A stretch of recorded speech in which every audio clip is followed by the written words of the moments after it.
welcome again. This is Chef Patrick Andrew Correa. Welcome. Today we're going to be making elote. So this is one of my favorite corn during the summertime. Um, it's most easiest and simple.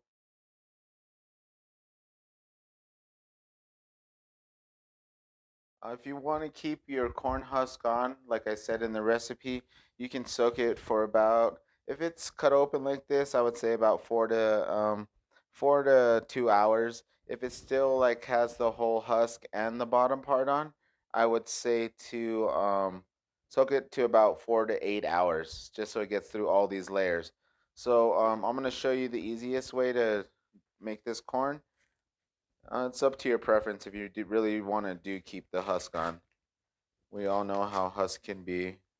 So pretty much what I did, I know I did that one a little bit too fast, but you can take it like this. All right. Try to get as much hairs off as you can. So we'll prep all four. So what I started with is the bottom part to the bottom of my hand, my thumb and my index finger. Just kind of gradually just pulling it down nice and slowly. And you want to kind of get all of these little hairs off at one time. It makes it easier in the first pull. And then if you just have a little bit more like this, that's fine too. If you can't get them all, eventually they're just going to burn off, which is okay. There's nothing wrong with that.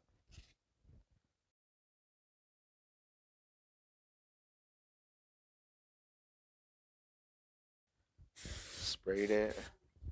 Okay. If you want to, you can spray your corn, but it's up to you. I normally just like to just lay it on there.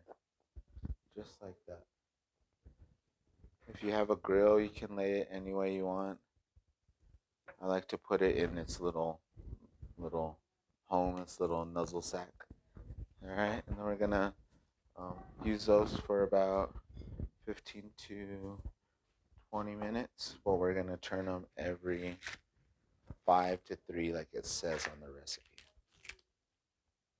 So we're gonna do the corn like this. If you want to do a little bit of salt and pepper on it, it's up to you, discretion or whatever. A little bit of pepper. All right, just let that go for a minute.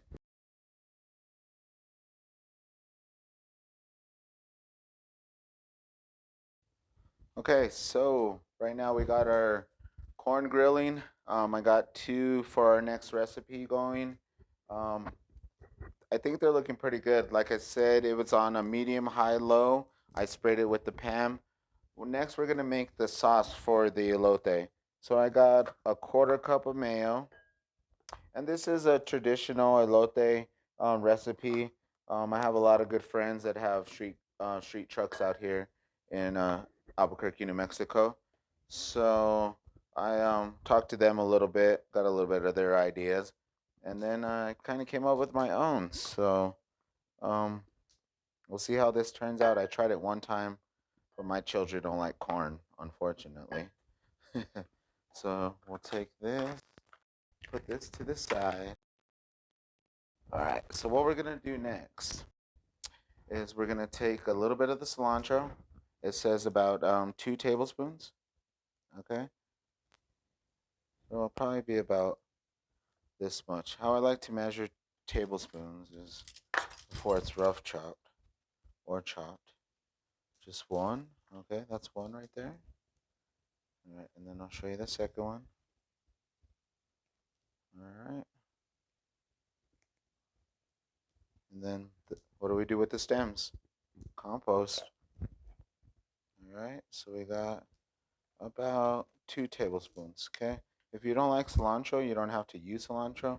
You can put it something else into your sauce.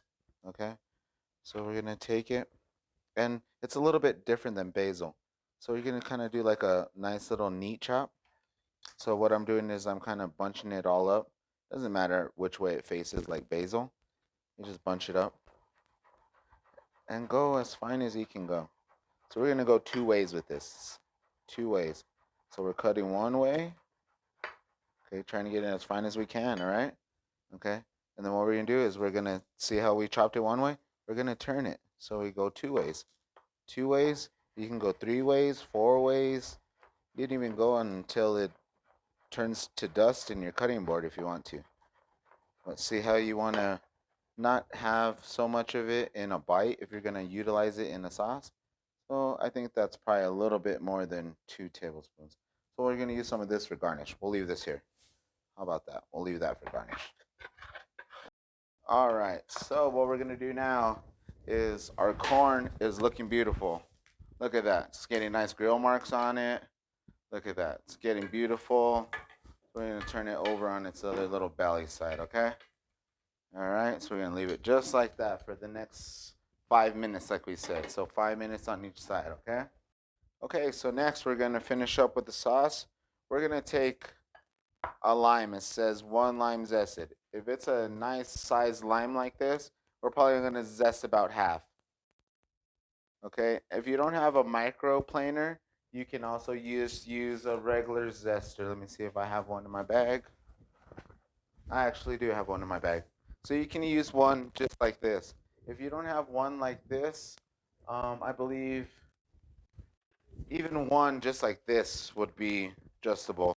So microplane, just a cheese zester, and then a zester. The zester is like the one that you can do the cheese and then another one. So for right now, we'll use this one. But if you really want to get fancy and make it real nice and clean, this one takes off the rind really very nice, as you can see. Slowly just rub it. You don't have to push so hard because once you get down to the pulp, that's not good. So you just want to slowly from the top to the bottom, from the top of the lemon to the bottom of the lemon. And you don't want to get that pulp. You leave the white there. And even if you don't zest the whole lime, that's fine. You know, it's okay. You can throw it in your compost later. You can find other ways to cook with it. All right. So what we did is we took our little zester. We made enough for what we needed, which was just a pinch. But if we want to equal it out, we can do quarter teaspoon. Okay. See, just top it off. Bam, bam, bam. All right. We'll leave that there. See, even this little stuff, like this, wouldn't even matter that much if you followed the recipe. You're still gonna make it taste good. It's still gonna taste good. So not really much to be worried about that. So what we did next is what we cut was the lime. Okay, we'll start with just half a lime. Okay, and you want to squeeze the whole thing, and you want to squeeze just enough juice into where it's still a sauce, but not really a sauce, but more like a mayonnaise. Like a tartar sauce, nice and thick, to where it's not flying off of your elote. We'll just incorporate it like this. Just get everything all mixed up.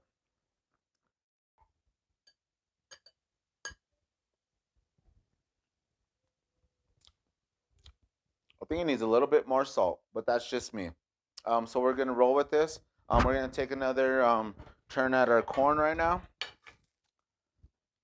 All right. So see, remember I went from this side to the top side. So now we're gonna go half side.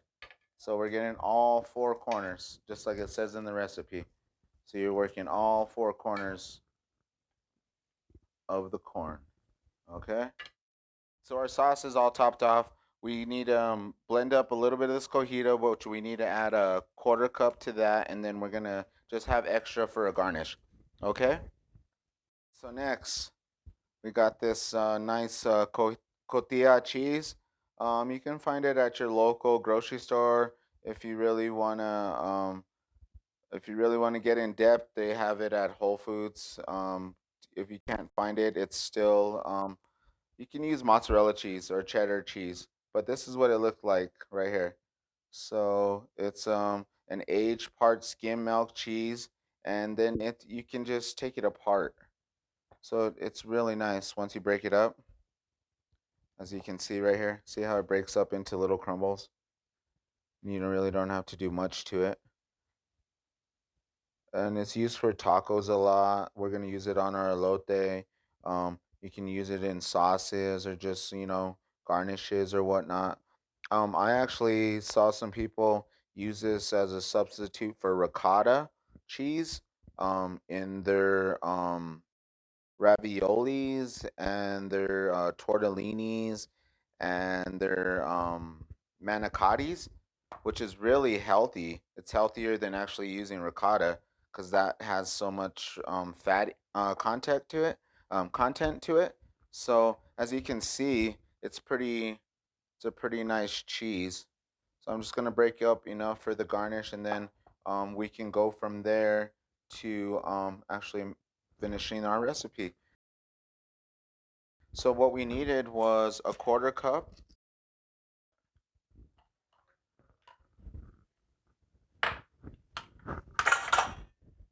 And then we're gonna just go ahead and mix it again. The cojita cheese is pretty salty. If you taste it by itself, you're not gonna want to add too much salt to it. You're probably gonna want to add more citrus to balance it out with the cream cheese and the mayo and everything else. So don't over salt it. We'll wait until we get to the end of that one. Okay, so we're gonna do another turn on our corn right now. All right. Oh man, I think this is looking pretty delicious. What do you guys think? All right. This is perfect. Okay, so we're gonna pull two aside.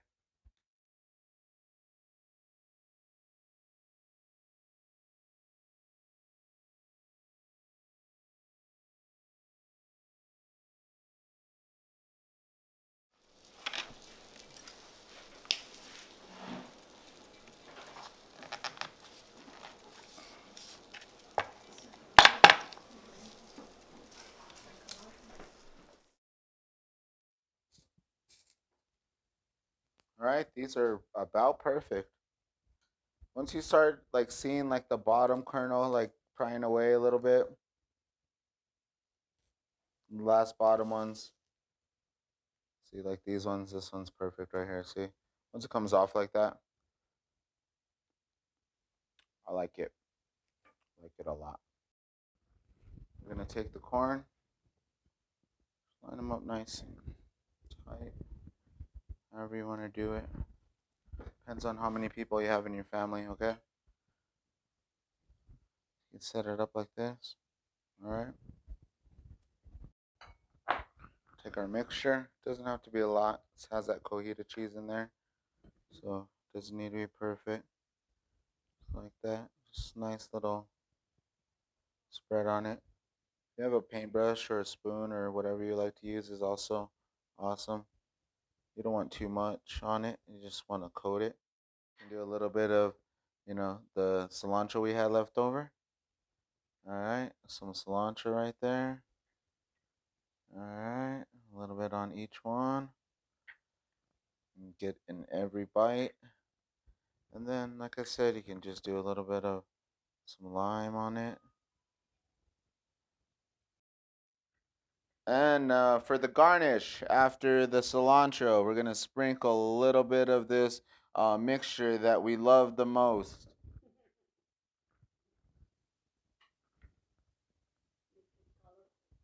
There you go, right here. Look how much more color that brings. Oh man, this is a beautiful dish. I think I'm hungry now.